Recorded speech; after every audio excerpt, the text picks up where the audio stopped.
everyone, this is D, Movieman, fellow cinephile, popcorn addict, and emerging film critic, coming to you all with yet another out of the theater, in the theater reaction. Still waiting for this weather to get it together. But today I'm coming to you all with my thoughts on Hard Truths, written and directed by Mike Leigh and starring Marianne Jean Baptiste, Michele Austin, and David Weber.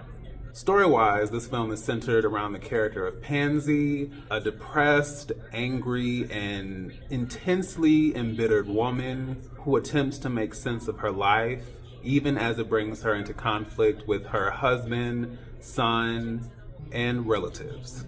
The first thing I'm going to say about Hard Truths is the fact that I found it very difficult, much like American Fiction last year. It was kind of difficult trying to lock down showings for this because ultimately it is a film that is in limited release, and I found it difficult to actually make my way to the theater because they only have but so many showings for this available, and it was hard being able to find something that was nearby. So this may be one, if you are interested in it, you're gonna possibly have to travel a ways. I don't understand what goes into this whole distribution system, why limited release is a thing, and the frustration of that. But besides the point, I will go ahead and get into our director. Now, Mike Leigh is not a director I thought I was familiar with, but it turns out I am familiar with him in the peripheral sense, just in the fact that I remember seeing many times his film Vera from 2004. I remember always passing by that film whenever I was at Blockbuster, and it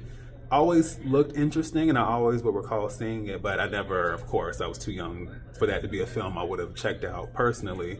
But yes, it turns out that in addition to directing that film, here we have his second collaboration with Marianne Jean Baptiste. He previously worked with her on Secrets and Lies in 1996, where she also got a lot of awards buzz, got nominations, and it is great to see that once again they are coming together to bring forth some really intriguing material, especially when it comes to Marianne Jean Baptiste's performance. I was first introduced to her in The Cell, starring Jennifer Lopez and Vince Vaughn, and man, that is definitely one of those films I enjoy just on a visceral, visual level, and just how it explores psychology and the mind and just the deeper recesses of that. Like, what would that actually look like if you could go into someone's mind? Like, how would you actually deal with that? Especially the mind of someone who is more than a little depraved. So I have always enjoyed her since then, and then of course just seeing her in various projects over the years. But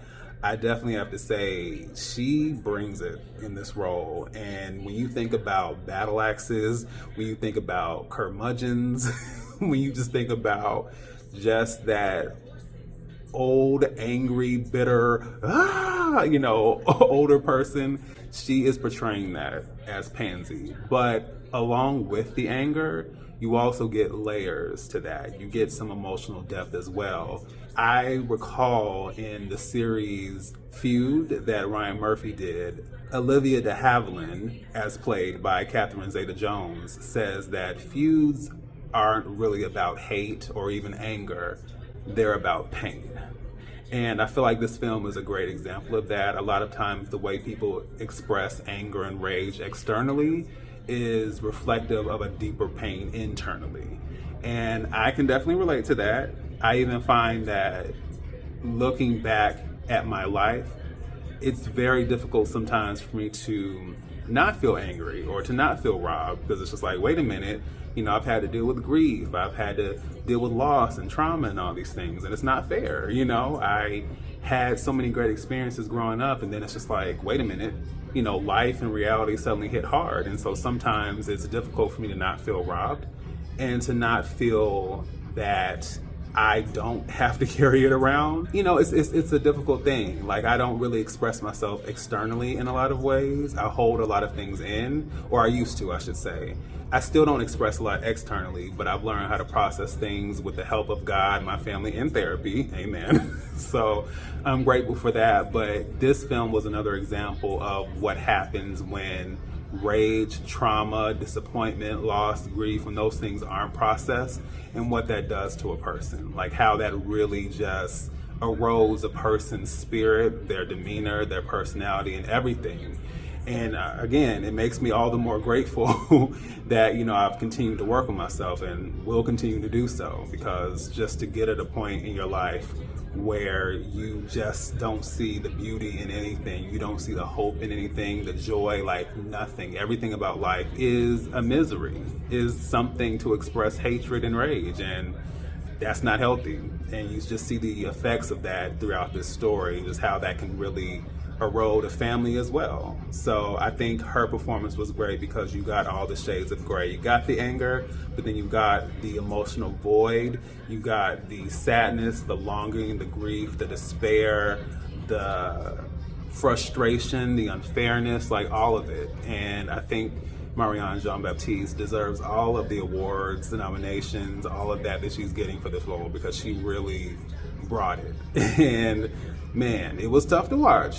Now, this definitely falls into the unlikable character category, but I, unlike a lot of people, enjoy unlikable characters because I'm always interested in understanding more about where that comes from. Sometimes we don't understand, sometimes we do learn more, but here there's a sense of like, oh, okay.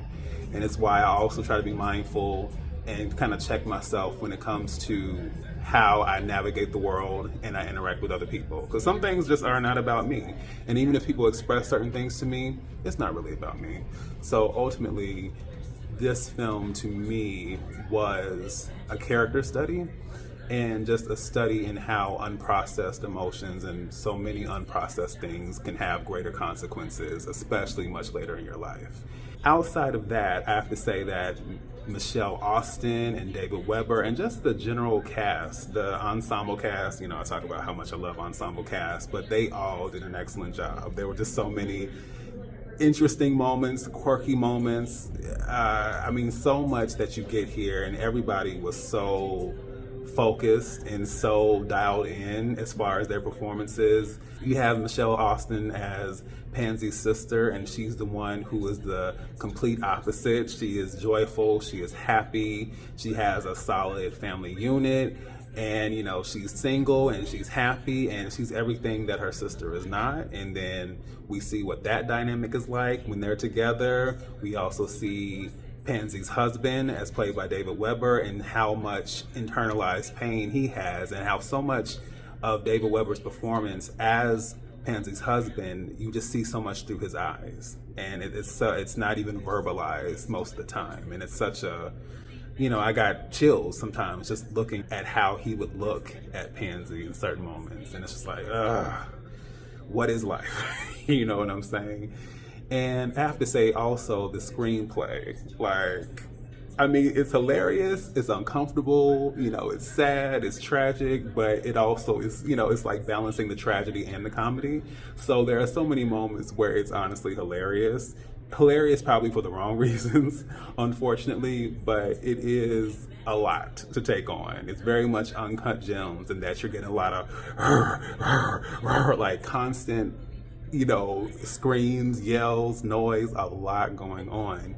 But just the writing really leapt off the screen, and it just, it was, like I said, it was so many things, but it was so well written. And I love the fact that, of course, it was exploring the dynamics of a Black family in the UK, and also with a Jamaican cultural lens as well. So I just thought even that in and of itself was something great to see. And I really love the score as well. It gave it a little extra punch that I wasn't expecting. Our composer here is Gary Yershon. He's actually collaborated with Mike Leigh on several of his previous films. And it just made the film feel all the more poetic. And it really did contrast with, or maybe add to, I should say, the wistful nature of the film, especially in the more quiet, introspective moments. Now, getting down to the cons, I would say I have the same issue with this film as I did with The Last Showgirl. And that's the fact that we have great performances. The substance is there, like what the story is positioning itself to be, the dynamics of it all, the setting, like everything is coming together, but it's like we're missing some substance. And we're missing some additional substance, I should say, because it's so great, so many of these scenes, but I also wanted to hear characters say something, and it relies so much on just the back and forth between the characters, and you don't get to have as much of an insight. I just wanted to know more. I wanted to know more about how these relationships came forth, you know, why they were so flawed and fractured.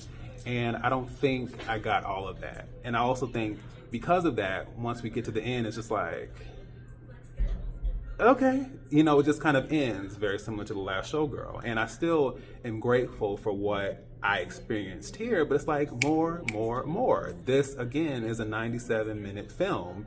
And a lot of times, even though I love a shorter runtime, if we're going to flesh things out, you tend to need a much longer runtime than that. And I felt that this film could have benefited definitely from at least 10 to 15 more minutes, if not more.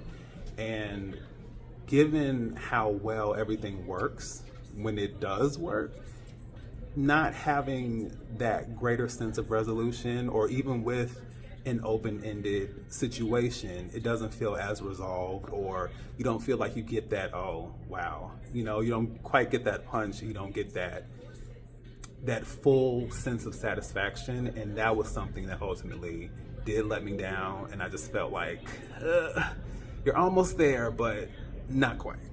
Hard Truths is a film that I did not regret seeing, just for the fact that I could see, of course, again, just the growing progression of Black imagery, and that's something I'm always going to support. After this, you know, I plan on seeing One of Them Days as well, but I'm always going to support. I support my independent films. I especially support all my films in limited release. You know, if I got to travel a little bit, I'm going to see it if I can. It is flawed. I did want more ultimately, but as a whole, it wasn't a film that I was completely mad at, even though I did want more at the same time. So, once again, this is D, Movieman, signing off, and I'll see you with the movies.